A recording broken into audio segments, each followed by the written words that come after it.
Now the momentum needs now the machine to stop.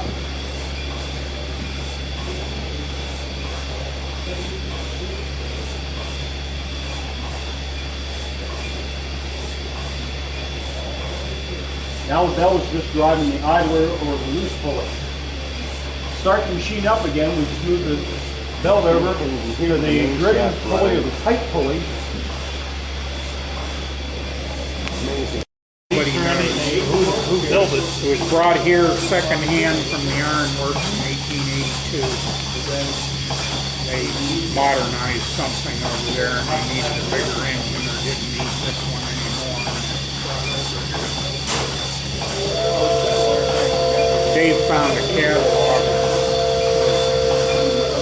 of stationary engines, and by looking at the pictures in there and comparing them to the detail work on this, we think it was like an 1870 design. A lot of the engines in that book, they share details on different parts, and it's almost like there was a foundry that made frames. Oh yeah.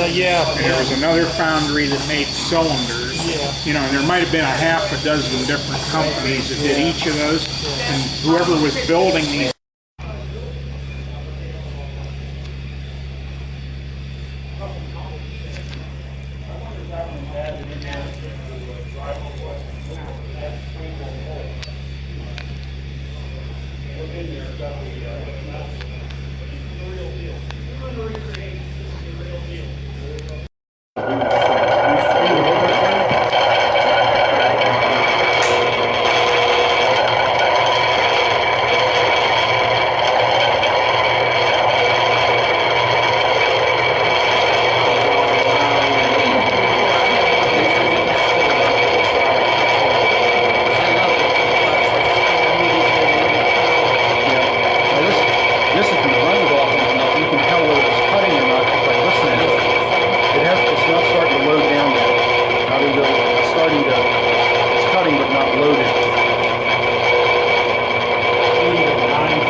This belt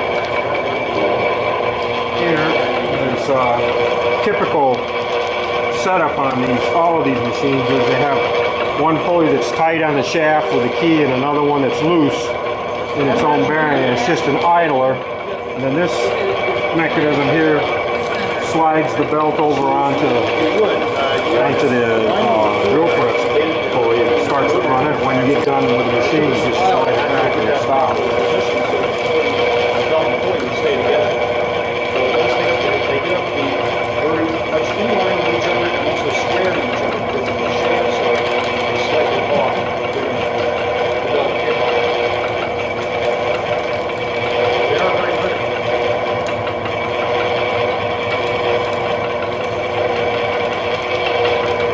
That's probably the best drill.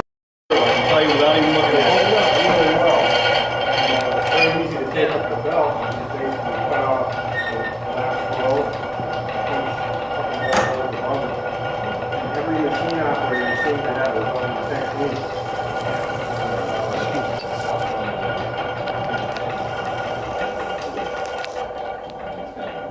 I got it. When this building was like a sieve. And we haven't got all that moved over there. Back over here, there's a portable locomotive. Through this long shaft on the other wall here, kind of looks like a roller coaster ride. So that's why we're not using that one right now. The next shaft up in the trusses, the next shaft up in the trusses, and down here. So like the other one, you've got an on-off switch over here, which would normally slide the belt on and off. And it's got a little hook to make sure it doesn't turn on accidentally.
even the steam engine, the fact that we need to probably do a new valve rod on this thing is about the only thing, is the reason it's making as much noise as it is. This is a 100 horsepower steam engine when it's run on steam. However, right now it's running at less than half of the speed that we would normally run, about 100 to 110 RPM. Now the one thing we have added this year, we've actually belted on the flywheel all the way up to the main shaft. You see the main shaft is turning over here. Yeah. And the big feature is the main shaft, we can actually, when I was telling you about how they shifted the machines in and out of gear, you don't have to imagine anything. Watch your step, please. It's a rough work.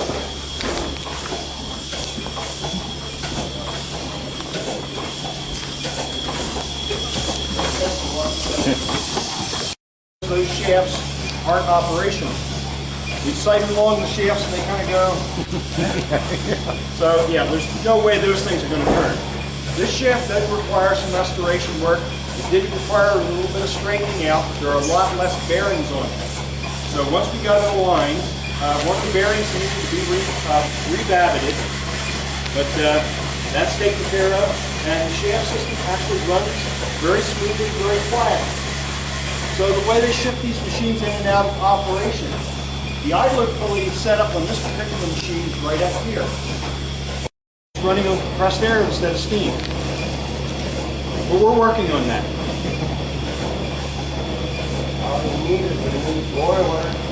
Well, we also have to do a little bit of work to the steam engine. You hear that noise that it's making, that there's a little leak around.